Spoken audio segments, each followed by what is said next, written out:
ગાંધીધામના મહિલા ASI power લિફ્ટિંગમાં ચેમ્પિયન, 2 ગોલ્ડ અને 2 સિલ્વર મેડલ મેળવ્યા.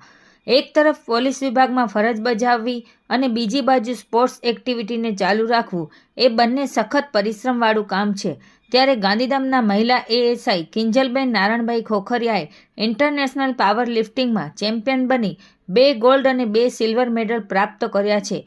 ફેબ્રુઆરી માસમાં સુરત ખાતે ઇન્ટરનેશનલ પાવર લિફ્ટિંગ સ્પર્ધાનું આયોજન કરાયું હતું, જેમાં 1000થી વધુ ખેલાડીઓએ ભાગ લીધો હતો. જેમાં મલેશિયા, થાઇલેન્ડ, ઇન્ડોનેશિયા વગેરે દેશોના પ્રતિનિધિઓએ ભાગ લીધો હતો. આ સ્પર્ધામાં પૂર્વ કચ્છ ગાંધીધામમાં એએસઆઈ તરીકે ફરજ બજાવતા કિંજલબેન નારણભાઈ ખોખરિયાએ પણ ભાગ લીધો હતો. તેમણે પોલીસ વિભાગ અને કચ્છનું નામ રોશન કર્યું છે. ઇન્ટરનેશનલ પાવર લિફ્ટિંગમાં જીત બદલ આજરોજ મિત્ર વર્તુળ સાથી કર્મીઓએ અભિનંદન આપ્યા છે. હવે જોવું રહ્યું કે કિંજલબેનને પોતાની મહેનત, ધગશ અને ઈચ્છાશક્તિની સાથે સાથે કેટલું પ્રોત્સાહન મળે છે. રિપોર્ટ ભારતી માખીજાણી, ગાંધીધામ.